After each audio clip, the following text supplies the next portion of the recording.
Assalamualaikum. Selamat berjumpa kembali di channel Dr. Hanafis Bedah yang akan menyajikan info-info menarik tentang kesehatan dan motivasi hidup. Semua pasti tahu tentang pentingnya payudara bagi wanita, tidak hanya sebagai untuk menunjang penampilan, tetapi juga berfungsi untuk memberikan ASI bagi anak kita. Karena itu, kita harus tahu bagaimana penanganan bisul atau udun atau dalam bahasa medisnya abses di payudara. Simak terus.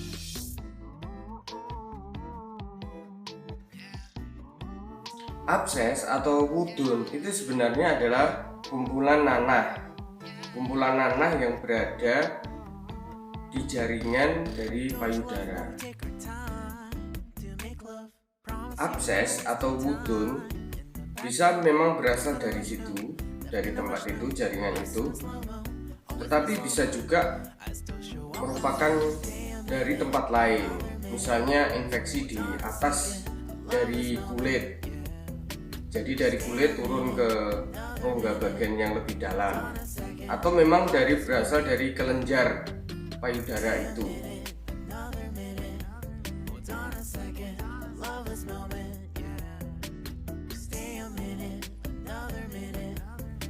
Abses ini bisa terjadi pada ibu yang menyusui atau ibu yang tidak menyusui. Pada yang ibu tidak menyusui biasanya karena obesitas atau kegemukan, dan ibu-ibu yang banyak merokok, khususnya ini di luar negeri. Faktor resiko terkena abses payudara yang pertama, kehamilan pada usia 30 tahun, kehamilan pertama, kehamilan usia 41 minggu, kemudian penggunaan rokok, dan ibu yang bekerja di luar rumah. Kuman penyebab abses payudara yang pertama adalah Staphylococcus aureus, yang kedua banyak resisten methicillin resisten Staphylococcus aureus, dan banyak dijumpai adalah typhoid.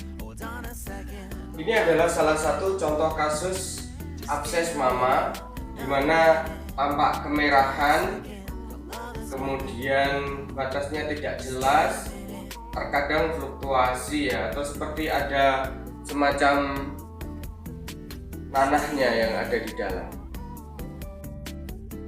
Yang dirasakan ibu yang menderita abses payudara, pertama nyeri, kemudian kemerahan, bengkak, panas, dan terkadang pembesaran di kelenjar ketiak.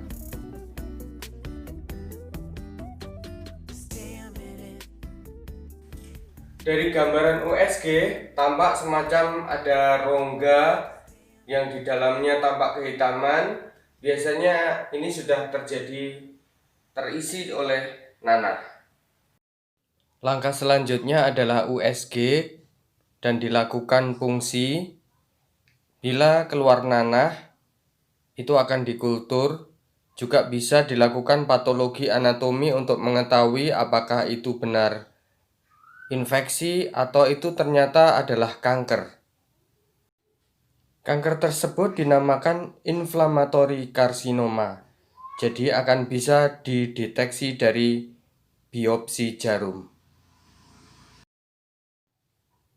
Pengobatan abses payudara yang pertama adalah analgesik atau anti nyeri, breast support, penggunaan daun kubis, kemudian pengosongan payudara, dan tetap menyusui. Yang terakhir adalah antibiotika anti-stapilokokal. Analgesik atau anti nyeri yang pertama yang bisa kita berikan adalah ibuprofen, karena ibuprofen selain bisa meredakan dari keradangan atau inflamasi, itu juga bisa mengempeskan dari edema atau menurunkan dari tingkat edema atau tingkat kebengkakan daripada payudara. Alternatif selanjutnya, jika punya sakit mah, bisa menggunakan paracetamol, bisa untuk menghilangkan rasa nyeri. Kemudian untuk golongan opioid atau tramadol, contohnya itu sebaiknya tidak, khususnya pada ibu yang lagi menyusui.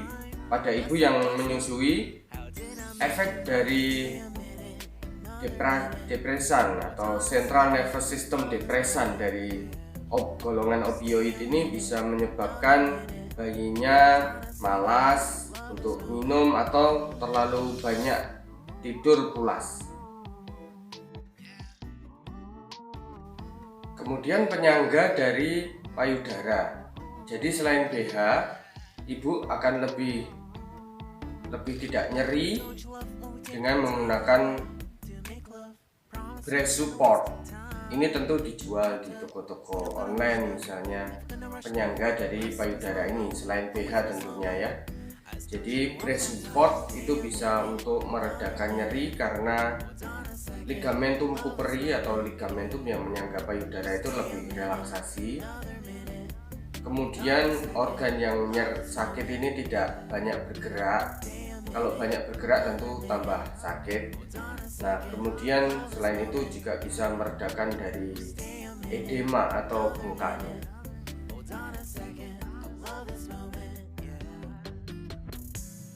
Penggunaan daun kobis. Mungkin kalau di masyarakat Anda di sekitar ada yang menggunakan daun kobis, itu sudah terbukti, ada penelitiannya. Jadi daun kobis ditempelin di bagian yang sakit itu, tentu sudah dicuci secara bersih. Kemudian bagian-bagian yang keras sudah dipotong atau dihilangkan dari daun kobis itu bisa untuk menurunkan tingkat bengkak dari payudara tersebut. Tapi tidak boleh terlalu lama digunakan karena menurut penelitian akan menurunkan produksi dari air susu jika ibu itu sedang menyusui bayinya. Salah satu cara penanggulangan dari abses atau wudun di payudara ini adalah ibu dianjurkan untuk terus mengosongkan dari payudaranya.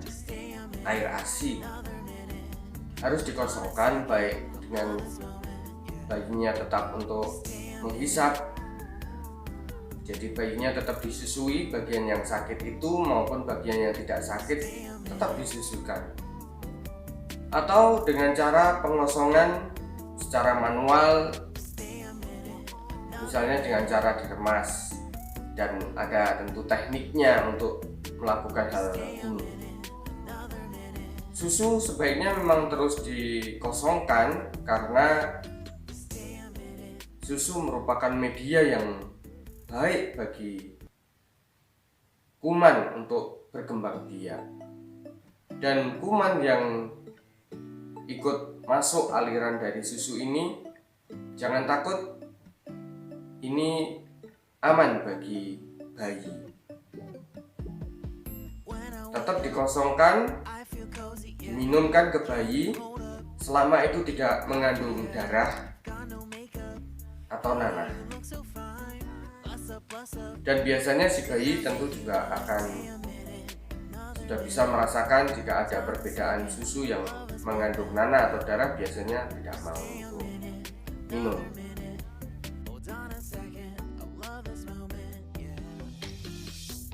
Penanganan selanjutnya adalah operasi.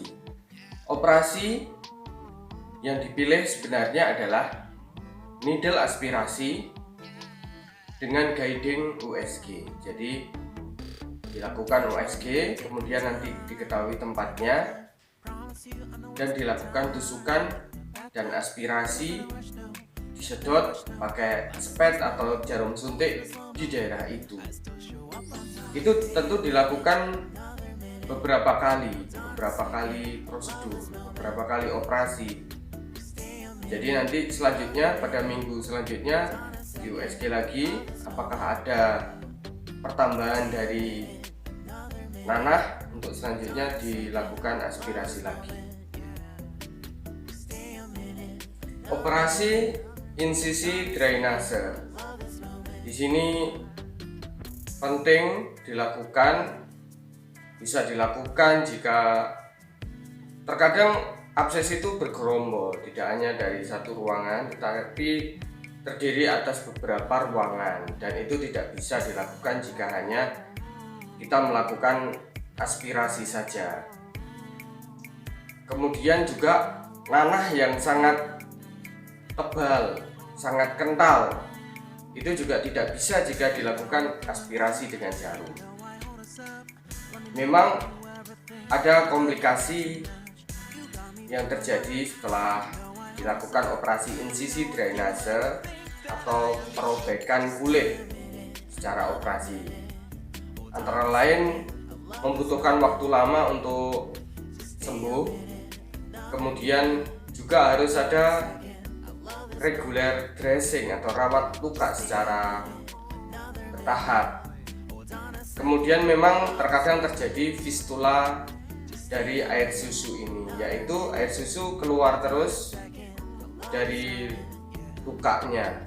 Ini dinamakan fistula susu. Dan secara kosmetik memang karena ada irisan yang cukup panjang dan cukup lebar, maka secara kosmetik memang lebih rendah daripada jika hanya dilakukan aspirasi dengan guiding USG.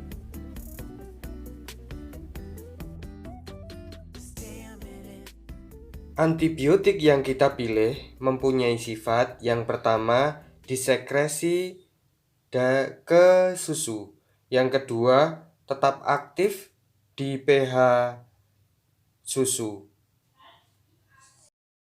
yang terakhir tidak membahayakan bayi.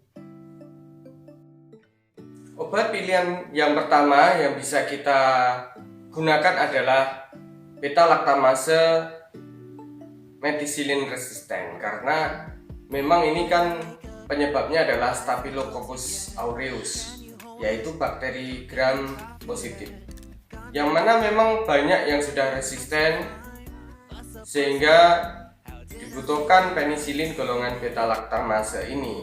Contohnya cloxacillin, dicloxacillin atau flucloxacillin. Tetapi